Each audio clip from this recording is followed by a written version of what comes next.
Naka mo dyan. Libre lang yan. So napili mo. Ano? Karilian na. Uni sa taas ang magagayo, no? Libre lang yan. Iyo. Para sa anak ko. Ito naman dalawa sa akin. Yan pang dalawang t-shirt.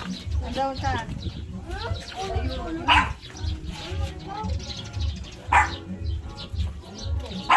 At ito yung dalawang t-shirt para sa anak ko. Pang-school.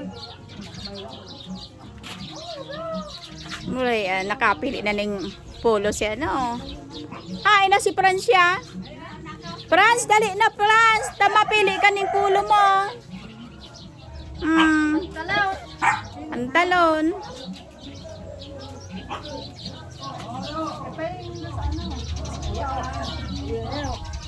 Sige, napili. Asan na dyan, goy? Nawa rin dyan. Marayo pa kayo sa iba. Una ba nga mga jacket-jacket, egde?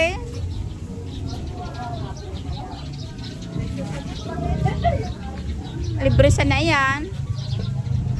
Pirili, asan na nindo dyan?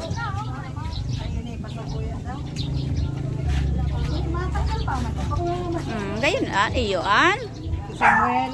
Oh. Kaya naman pati. Iguan. Lawa dahil na. Sige na. Ito para sa apo ko. At ito para sa akin. Itong dalawa. Yan.